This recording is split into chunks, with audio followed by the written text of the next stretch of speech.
तो नमस्कार प्यारे साथियों, स्वागत करता हूं आपके अपने प्यारे से यूट्यूब चैनल पावर ऑफ ज्ञान क्लासेस में। प्यारे साथियों, आज जो हमारा इस चैप्टर का लेक्चर है वो आज लेक्चर है चौथा।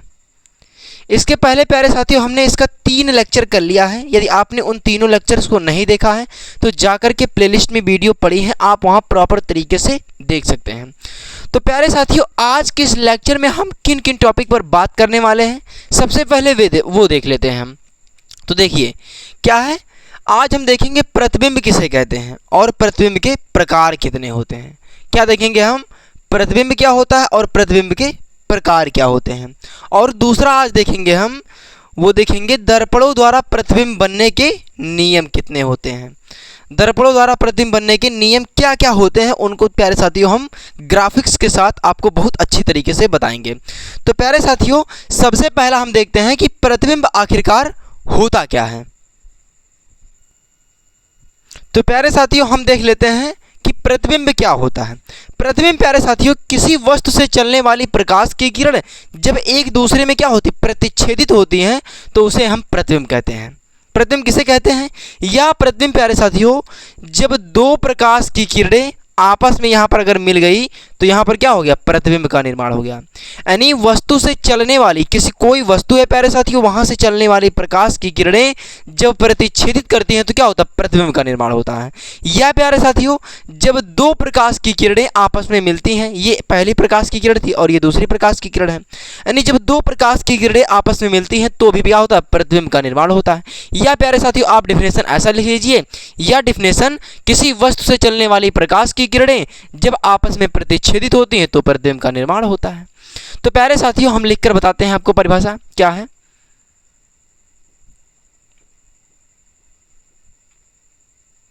किसी वस्तु से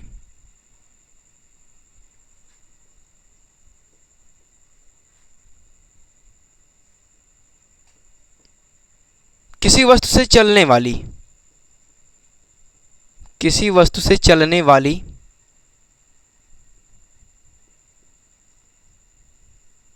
प्रकाश की किरण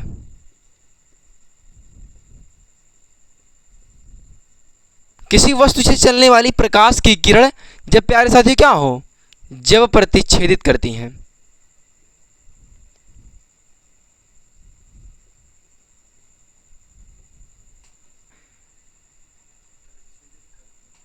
या प्रतिच्छेदित करती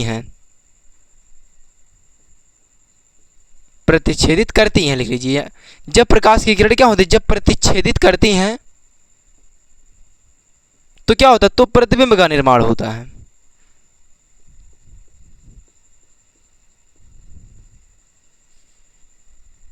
तो प्रतिबिंब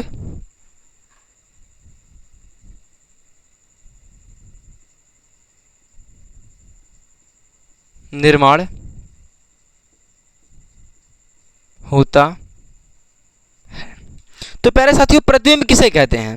प्रतिबिंब क्या है, किसी वस्तु से चलने वाली प्रकाश की किरणें। कोई वस्तु है प्यारे साथियों, वहां से चलने वाली जो प्रकाश की किरणें हैं जब क्या हो, प्रतिच्छेदित कर दें, यानी एक दूसरे को क्या हो, काटें, तब क्या होता है, तो प्रतिबिंब का निर्माण होता है। क्या हुआ प्यारे साथियों, जब किसी वस्तु से चलने वाली प्रकाश की किरणें जब प्रतिच्छेदित करती हैं तो क्या होता है, प्रतिबिंब का निर्माण होता है। अब प्यारे साथियों प्रतिबिंब कितने प्रकार के होते हैं? अब प्यारे साथियों प्रतिबिंब के प्रकार भी होते हैं, तो यहां पर लिखिएगा प्रतिबिंब के प्रकार।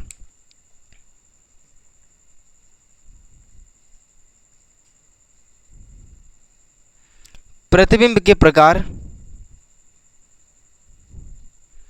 प्रतिबिंब के प्रकार में प्यारे साथियों ये प्रतिबिंब के जितने प्रकार होते हैं वो 2 होते हैं। कौन कौन से? प्रतिबिंब के 2 प्रकार होते हैं। एक तो होता है प्यारे साथियों वास्तविक प्रतिबिंब और एक होता है आभासी प्रतिबिंब। क्या होता है? वास्तविक प्रतिबिंब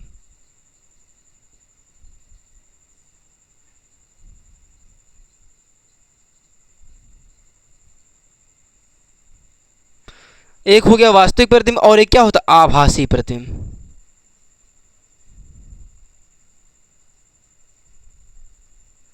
आभासी प्रतिबिंब।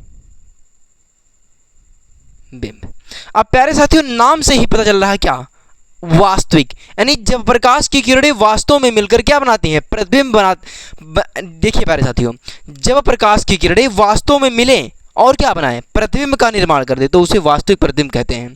क्योंकि यहाँ पर प्यारे साथियों वास्तविक लिखा है, नाम से ही पता चल रहा है क्या, वास्तविक, यानी जब प्रकाश की किरणें वास्तव में मिलकर प्रतिबिंब का निर्माण करती हैं तो उसे हम वास्तविक प्रतिबिंब कहते हैं।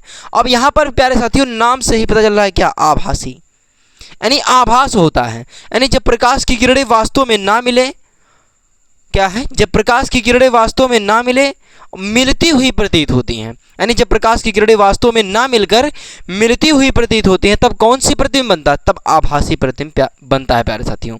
तो हम एक एक को निक से देख लेते हैं और इसके डिफिनेशन को हम लिख कर बताते हैं। तो सबसे पहले हम देखते हैं वास्तविक प्रतिबिंब किसे कहते हैं। तो प्यारे साथियों प्रतिबिंब के प्रकार में हमने पहला देखते हैं वास्तविक प्रतिबिंब। वास्तविक प्रतिबिंब प्यारे साथियों जैसा कि हमने बताया कि नाम से ही पता चल रहा है क्या, वास्तविक, यानी जब प्रकाश की किरणें वास्तव में मिलकर प्रतिबिंब का निर्माण करती हैं तो उसे हम वास्तविक प्रतिबिंब कहते हैं।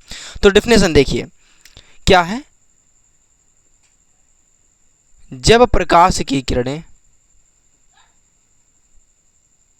जब प्रकाश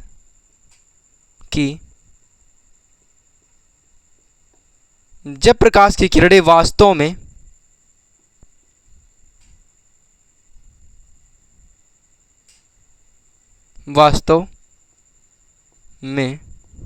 मिलकर, जब प्रकाश की किरणें वास्तव में मिलकर प्रतिबिंब का निर्माण करती हैं,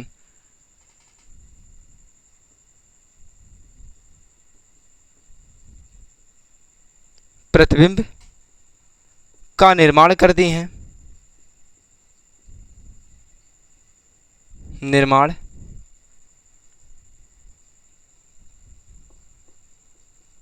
करती हैं,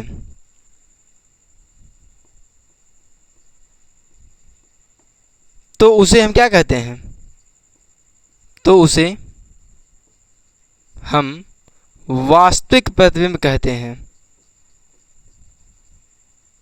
वास्तविक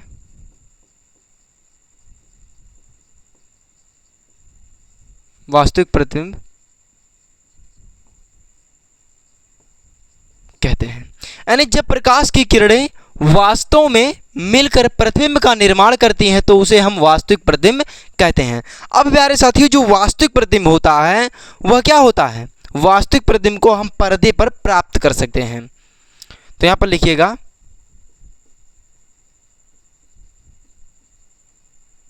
वास्तविक प्रतिबिंब को हम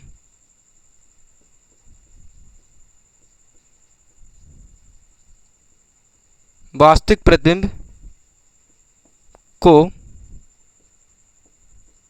पर्दे पर प्राप्त किया जा सकता है, किया जा सकता है। तो क्या हमने देखा प्यारे साथियों, वास्तविक प्रतिबिंब को क्या होता है, पर्दे पर प्राप्त किया जा सकता है। और क्या प्यारे साथियों वास्तविक प्रतिबिंब की खास बातें हैं, वास्तविक प्रतिबिंब जो होता है प्यारे साथियों सदैव उल्टा होता है। तो यहां पर लिखिएगा वास्तविक प्रतिबिंब जो होता है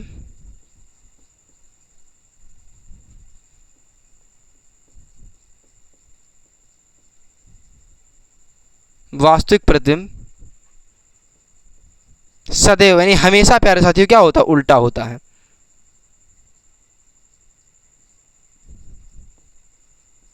होता है। तो हमने देखा वास्तविक प्रतिबिंब। अब हम देखते हैं प्यारे साथियों आभासी प्रतिबिंब।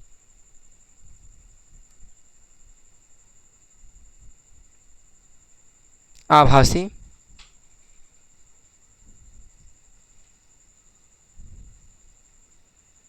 प्रतिबिंब। आभासी प्रतिबिंब प्यारे साथी क्या होता है, जब प्रकाश की किरणें वास्तव में ना मिलकर मिलती हुई प्रतीत होती हैं। यहाँ पर प्यारे साथियों क्या होता था, प्रकाश की किरणें एग्जैक्टली यानी वास्तव में क्या होती थी, मिलती थी। लेकिन यहाँ पर प्यारे साथियों आभासी में यहाँ पर प्रकाश की किरणें वास्तव में नहीं मिलेंगी, यानी मिलती हुई प्रतीत होंगी। यानी जब प्रकाश की किरणें वास्तव में ना मिलकर मिलती हुई प्रतीत होती हैं तब कौन सा प्रतिबिंब बनता है, तब आभासी प्रतिबिंब प्यारे साथियों बनता है। तो देखिए जब प्रकाश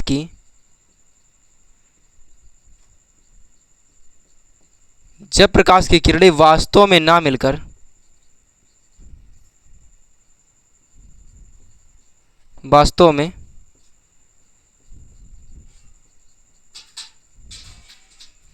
मिलती हुई प्रतीत होती हैं।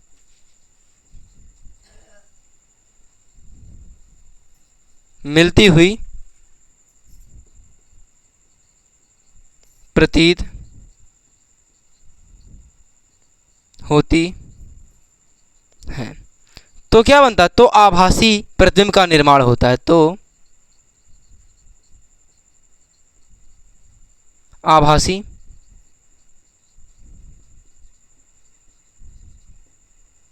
प्रतिबिंब का निर्माण होता है।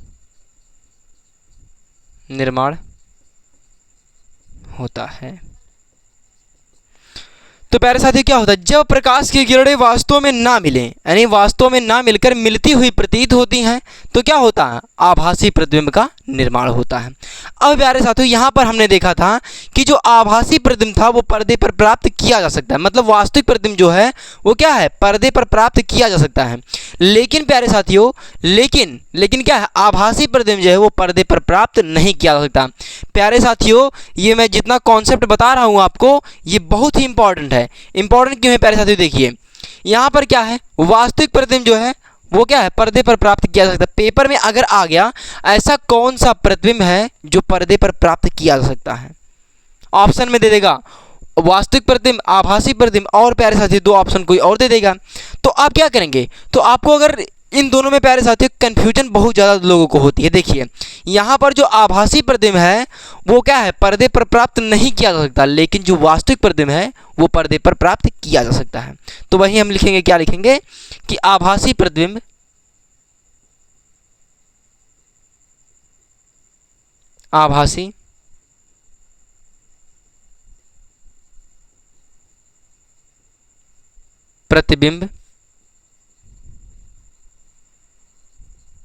पर्दे पर प्राप्त नहीं किया जा सकता।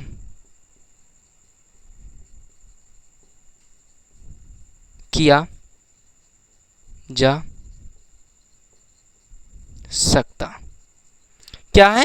जो आभासी प्रतिबिंब है प्यारे साथियों वो पर्दे पर प्राप्त नहीं किया जा सकता। और एक बात, दोनों में को प्यारे साथियों मैं आपको कॉमन करते हुए दिखाते हुए चल रहा हूँ कि इन दोनों में डिफरेंस क्या है। जब प्यारे साथियों आपको डिफरेंस पता होगी तो याद करने में आसानी होगी। देखिए वहाँ पर क्या था? यहाँ पर जो वास्तविक प्रतिबिंब है वो क्या होता है? सदैव उल्टा होता है। लेकिन प्यारे साथियों जो आभासी प्रतिबिंब होता है वो सदैव क्या होता है? सीधा होता है।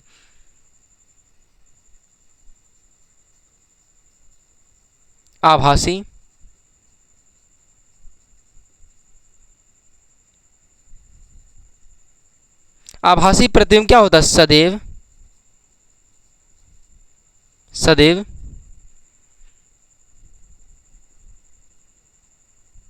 सीधा होता है। तो प्यारे साथी जो आभासी प्रतिबिंब होता है वो सदैव सीधा होता है। तो एक बार फिर से प्यारे साथियों मैं आपको दोनों डिफिनेशन बता देना चाहता हूं। देखिए क्या है? वास्तविक प्रतिबिंब, जब प्रकाश की किरणें वास्तव में मिलकर प्रतिबिंब का क्या करती हैं? निर्माण करती हैं, तो उसे हम क्या कहते हैं? वास्तविक प्रतिबिंब कहते हैं। वास्तविक प्रतिबिंब को क्या होता है? हम पर्दे पर प्राप्त कर सकते हैं, और वास्तविक प्रतिबिंब जो होता है वो सदैव उल्टा होता है। आभासी प्रतिबिंब क्या है प्यारे साथियों? आभासी प्रतिबिंब जो है जब प्रकाश की किरणें वास्तव में ना मिलकर मिलती हुई प्रतीत होती हैं, यानी जब प्रकाश की किरणें वास्तव में ना मिलकर मिलती हुई प्रतीत होती हैं तो क्या होता है? तो आभासी प्रतिबिंब का निर्माण होता है। आभासी प्रतिबिंब जो है प्यारे साथियों वह पर्दे पर प्राप्त नहीं किया जा सकता है, और क्या है? आभासी प्रतिबिंब जो होता है वो सदैव सीधा होता है। तो आई होप कि प्यारे साथियों आपको प्रतिबिंब और प्रतिबिंब के प्रकार, ये प्यारे साथियों प्रतिबिंब के दो ही प्रकार थे, ये था पहला और ये था दूसरा। ये दो ही प्रकार हैं प्यारे साथियों प्रतिबिंब के, एक है वास्तविक और एक है आभासी। तो प्यारे साथियों कि आई होप कि आपको ये प्रतिबिंब वाला दोनों कॉन्सेप्ट समझ में आ गया होगा। अगर आपको ये कॉन्सेप्ट समझ में आ गया है तो अब प्यारे साथियों हम आगे बढ़ते हैं। तो प्यारे साथियों हमारा मोस्ट इंपॉर्टेंट टॉपिक आता है दर्पण द्वारा प्रतिबिंब बनने के नियम। अगर प्यारे साथियों ये दर्पण द्वारा प्रतिबिंब बनने के नियम आपको बहुत अच्छी तरीके से आ जाता है तो न्यूमेरिकल्स को करने में आसानी होगी। और प्यारे साथियों जो दर्पण द्वारा प्रतिबिंब बनने के 6 नियम होंगे उनमें से भी प्यारे साथियों आपके पेपर में बहुत सारे टॉपिक पूछे जाते हैं। तो प्यारे साथियों मैं आपको बहुत अच्छी तरीके से आपको बताने की कोशिश करूँगा और आप भी प्यारे साथियों बहुत अच्छी तरीके से पढ़ने की कोशिश करिएगा। तो प्यारे साथियों जो दर्पण द्वारा प्रतिबिंब बनने के नियम होते हैं ये प्यारे साथियों 3 प्रकार के होते हैं। प्रथम नियम, द्वितीय नियम और तृतीय नियम। तो हम सबसे पहले देखते हैं प्रथम नियम क्या कहता है।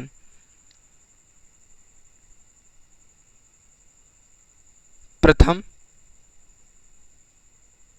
नियम,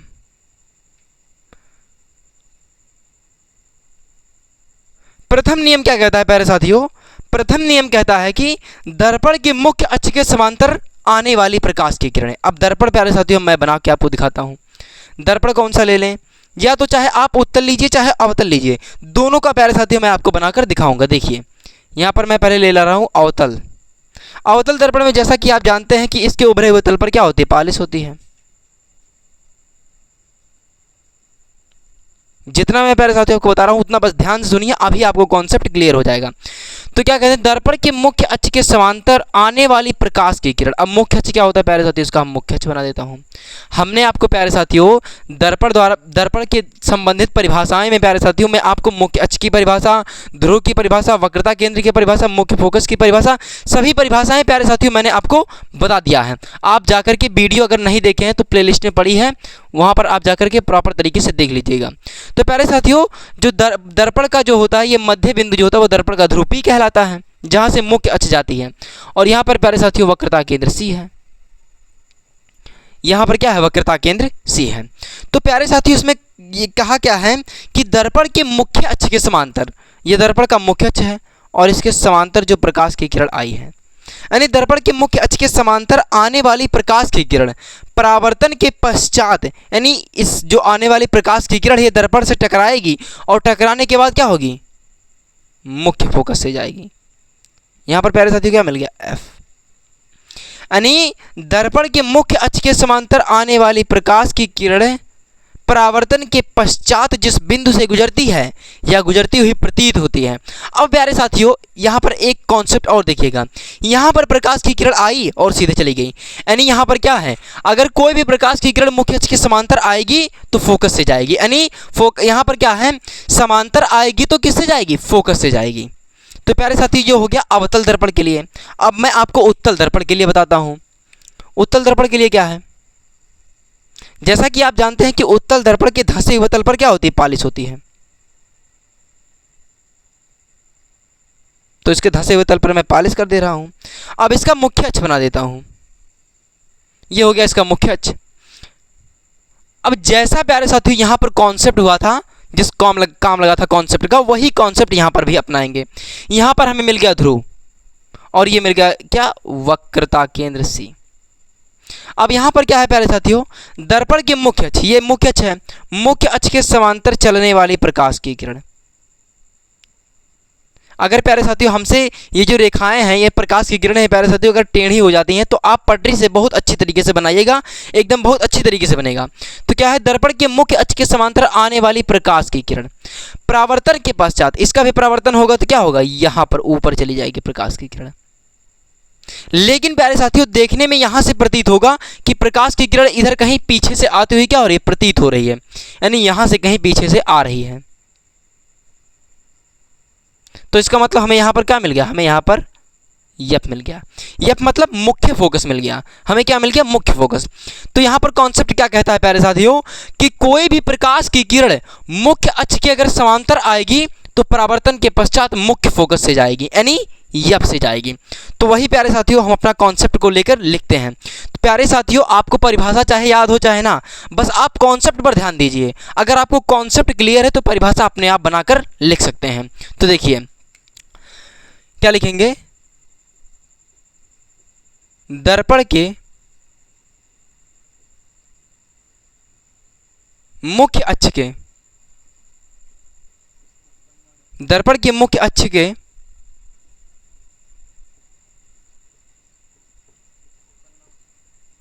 दर्पण के क्या है, दर्पण के मुख्य अक्ष के समांतर आने वाली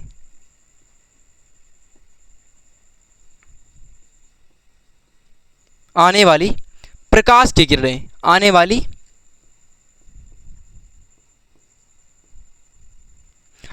प्रकाश की किरणें,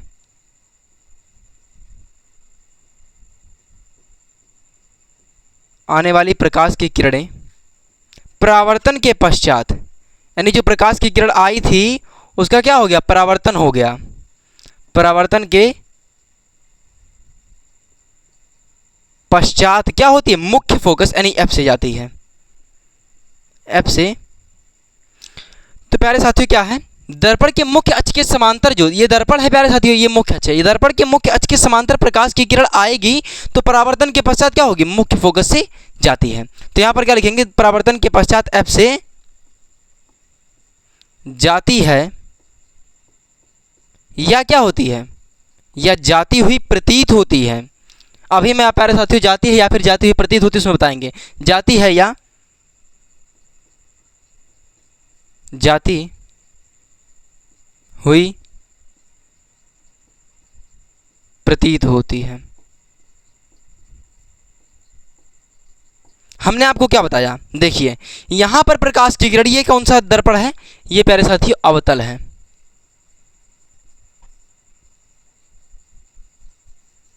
ये अवतल है, ये उत्तल है। उत्तल क्या है, दर्पण है प्यारे साथियों, नहीं तो आप लोग कहेंगे कि अवतल मत उत्तल क्या है, ये अवतल दर्पण है, ये अवतल दर्पण है प्यारे साथियों, और वो क्या है, उत्तल दर्पण है।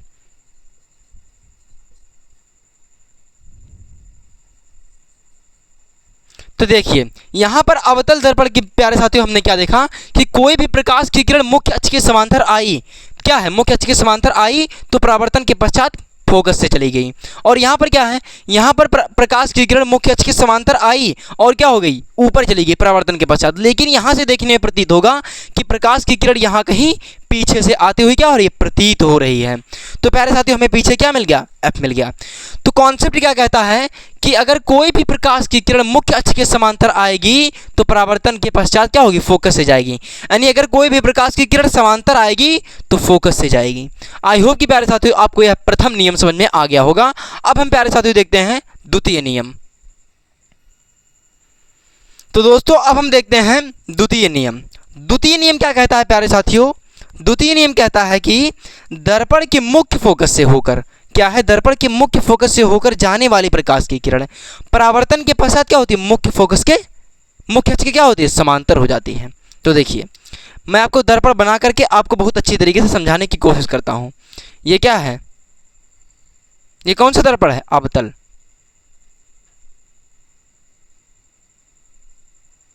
और ये कौन सा दर्पण है, उत्तल।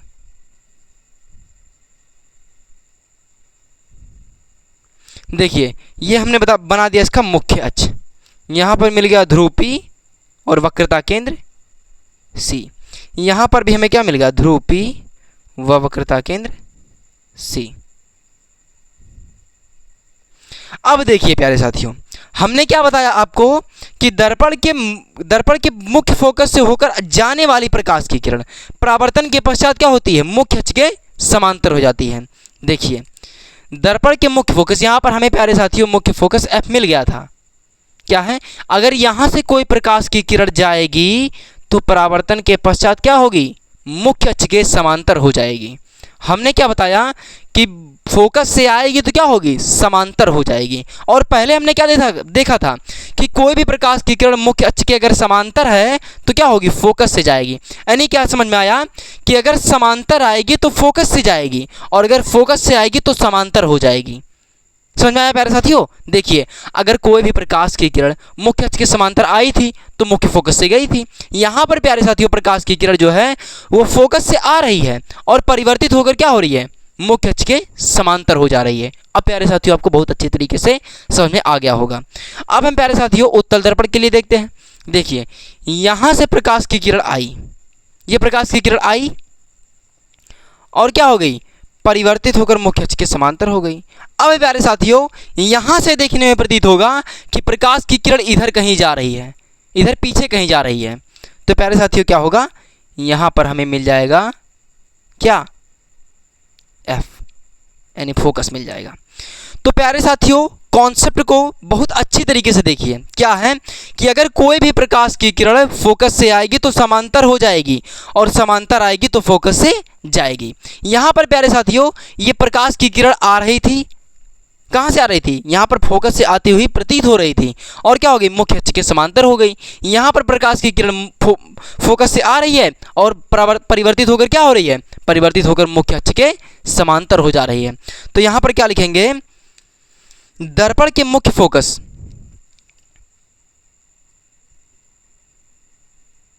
दर्पण के मुख्य फोकस, दर्पण के मुख्य फोकस से होकर आने वाली,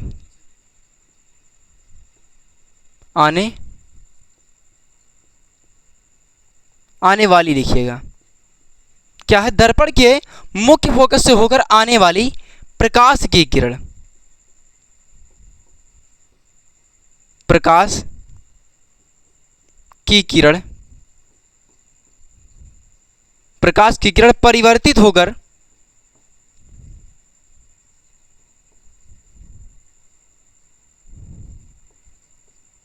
प्यारे साथियों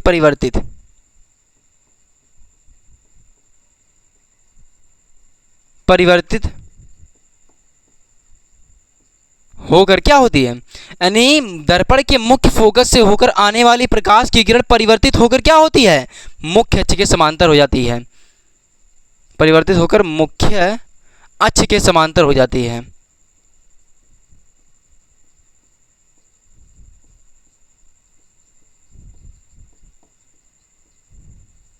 समांतर हो जाती है, या आप प्यारे साथियों परिवर्तित की जगह पर लिख सकते हैं परावर्तन के पश्चात। क्या है? परावर्तन के पश्चात। तो क्या है? दर्पण के मुख्य फोकस से होकर आने वाली प्रकाश की किरण परिवर्तित होकर या परावर्तन के पश्चात क्या होगी? मुख्य अक्ष के समांतर हो जाएगी। तो हमने क्या बताया कि प्रकाश की किरण अगर समांतर आएगी तो फोकस से जाएगी, और अगर फोकस से आएगी तो समांतर हो जाएगी। अभी प्यारे साथियों ये हमने बताया द्वितीय नियम, द्वितीय नियम हमने बता दिया। अब हम प्यारे साथियों देखते हैं तृतीय नियम। तो प्यारे साथियों देखिए यहाँ पर एक बहुत बड़ी मिस्टेक हो गई। मिस्टेक क्या हमने किया प्यारे साथियों? देखिए ये हमने क्या बनाया? इधर से तीर का निशान इधर बनाया, यानी प्रकाश की किरण आ रही है, और हमने प्यारे साथियों इस तीर के निशान को इधर ही बना दिया, जो कि प्यारे साथियों बहुत बड़ी गलती मानी जाएगी। एग्जामिनर अगर देखेगा तो तुरंत गलत काट देगा, तुरंत गलत काट देगा। क्योंकि प्यारे साथियों ये प्यारे साथियों जो प्रकाश की किरण ऐसे आ रही है तो क्या होगी? प्रकाश की किरण इधर जाएगी, तो जाने का सिंबल प्यारे साथियों ये होगा। हमसे प्यारे साथियों गलती हो गई थी, लेकिन प्यारे साथियों ये गलती आपको बहुत अच्छी सीख देगी। उसके बाद इधर भी देखिए प्यारे साथियों हमने यहाँ पर ऐसा बना दिया था, ये प्रकाश की किरण क्या होगी? इधर जाएगी। तो प्यारे साथियों अगर प्रकाश की किरण इधर आ रही है तो जो तीर का सिंबल होगा प्यारे साथियों उस सिंबल को बहुत ध्यान से, बहुत बारीक से प्यारे साथियों आप बनाइएगा, क्योंकि गलती होने के चांस यहीं पर ज़्यादा होते हैं। और प्यारे साथियों अगर आपने तीर अगर कहीं उल्टा लगा दिया तो एग्जामिनर कुछ नहीं सोचेगा, तुरंत गलत काट देगा। तो आई होप कि आपको यह समझ में आ गया होगा। अब हम प्यारे साथियों देखते हैं तृतीय नियम। तो साथियों ये दर्पण द्वारा प्रतिबिंब बनने के नियम में ये तीसरा नियम है, जो कि प्यारे साथियों लास्ट नियम है। लास्ट नियम प्यारे साथियों क्या है? ये तृतीय नियम क्या कहता है प्यारे साथियों? तृतीय नियम ये कहता है कि दर्पण की वक्रता केंद्र, वक्रता केंद्र प्यारे साथियों मैं आपको दर्पण बनाकर दिखाता हूं, क्योंकि तब प्यारे साथियों आपको ज़्यादा समझ में आएगा। ये हमने कौन सा दर्पण बनाया? ये हमने बनाया अवतल दर्पण। आप जानते हैं कि अवतल दर्पण के उभरे हुए तल पर क्या होता है? पालिश। और ये हमें क्या मिल गया? इसका ध्रुव, ध्रुव का है P। ये मुख्य अक्ष, यहां पर हमें मिल गया वक्रता केंद्र C। तो हमने अभी भी क्या बताया कि दर्पण के वक्रता केंद्र से होकर जाने वाली प्रकाश की किरण परावर्तन के पश्चात अपने मार्ग में वापस लौट जाती है। तो देखिए यहां पर अगर प्रकाश की किरण आएगी ऐसे तो क्या होगी? यहां पर प्रकाश की किरण आएगी ऐसे और क्या होगी? पुनः लौट जाएगी। यानी अगर सेंटर से जाएगी तो सेंटर को आएगी, यानी ये प्यारे साथियों क्या है? इसका सेंटर है। अगर कोई भी प्रकाश की किरण वक्रता केंद्र पर आकर जाती है ऐसे, यहाँ पर वक्रता केंद्र से प्यारे साथियों ऐसे जाती है, तो क्या होगी, इस परावर्तन के पश्चात जहाँ से प्रकाश की किरण आई है उसी मार्ग पर क्या होगी, चली जाएगी। यानी ये प्रकाश की किरण क्या हो जाएंगे, समपाती, यहाँ पर आई है इसी के ऊपर प्यारे साथियों क्या होगी, चली जाएगी, यानी पुनः क्या होगी, लौट कर चली जाएगी उसी मार्ग पर। ये तो हो गया प्यारे साथियों अवतल दर्पण के लिए। अब हम देखते हैं उत्तल दर्पण के लिए। उत्तल दर्पण के लिए क्या है, इसके धंसे हुए तल पर क्या होता है, पालिश,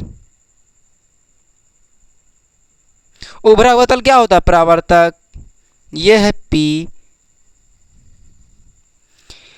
अब प्यारे साथियों इसमें देखिएगा ये हमें मिल गया वक्रता केंद्र से। अब यहां पर जो प्रकाश की किरण आएगी, ये प्रकाश की किरण आई और क्या होगा, यहां से ऐसे डॉट हट जाएगी। वक्रता केंद्र प्यारे साथियों यहां पर थोड़ा इधर बनाइएगा, ये हो गया सी। यहां पर प्रकाश की किरण आई, हमने क्या बताया कि प्रकाश की किरण जब वक्रता केंद्र से जब प्रकाश की किरण वक्रता केंद्र से जाती है तो परावर्तन के पश्चात क्या होगी, उसी मार्ग पर पुनः लौट जाती है। तो यहाँ पर प्यारे साथियों क्या होगी, उसी मार्ग में पुनः लौट जाएगी। यानी दर्पण के वक्रता केंद्र से होकर जाने वाली प्रकाश की किरण क्या है, दर्पण के वक्रता केंद्र से होकर जाने वाली प्रकाश की किरण परावर्तन के पश्चात अपने मार्ग में पुनः ही लौट जाती है, जो प्यारे साथियों क्या है, ये तृतीय नियम कहलाता है। तो प्यारे साथियों हमने आपको पहले नियम में बताया था कि जो प्रकाश की किरण है अगर समांतर आएगी तो फोकस से जाएगी, दूसरे में देखा कि अगर फोकस से आएगी तो समांतर हो जाएगी और अगर सेंटर से आएगी तो सेंटर को जाएगी। तो प्यारे साथियों तृतीय नियम का डेफिनेशन क्या कह रहा है, दर्पण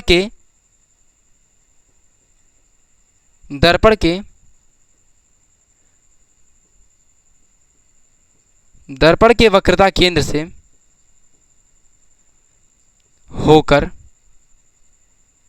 जाने वाली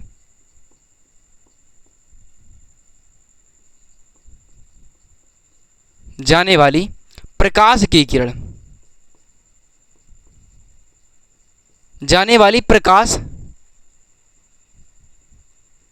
की किरण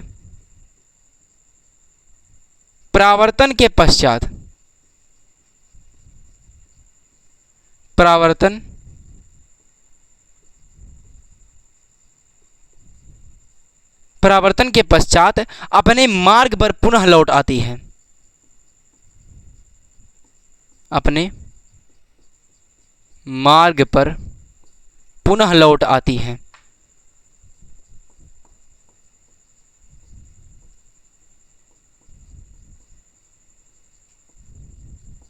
तो हमने प्यारे साथियों क्या देखा कि दर्पण के वक्रता केंद्र से होकर आने वाली प्रकाश की किरण क्या होगी, परावर्तन के पश्चात अपने मार्ग पर पुनः लौट जाती है, यानी जहां से आई है प्रकाश की किरण वहीं पर चली जाएगी।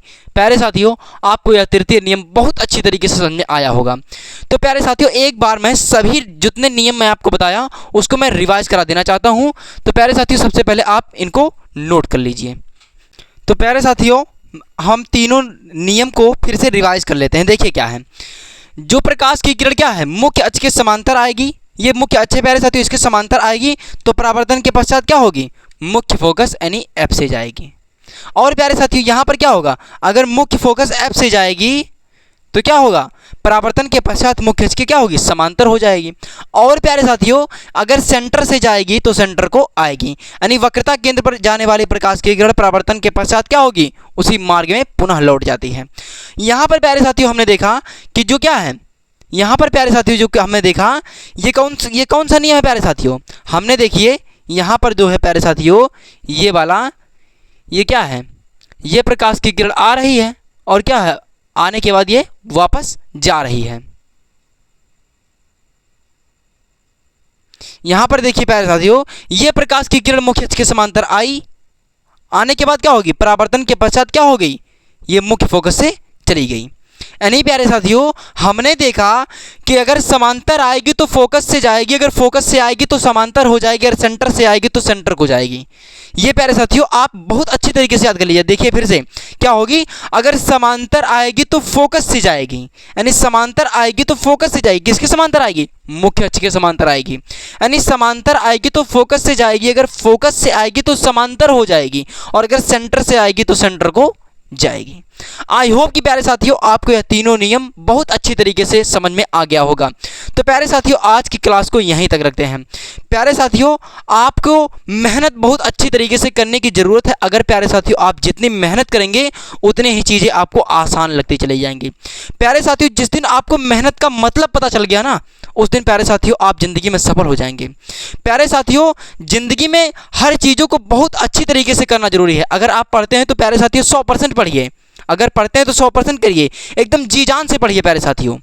तो आई होप कि प्यारे साथियों आज की क्लास यह बहुत अच्छी तरीके से समझ में आई होगी। मेहनत करते रहिए प्यारे साथियों और बहुत अच्छी तरीके से पढ़ाई कीजिए। तो आज की क्लास को यहीं तक रखते हैं, तब तक के लिए bye bye, take care, thank you. और वीडियो अगर अच्छा लगा हो तो लाइक, सब्सक्राइब, कमेंट जरूर कीजिएगा। Thank you.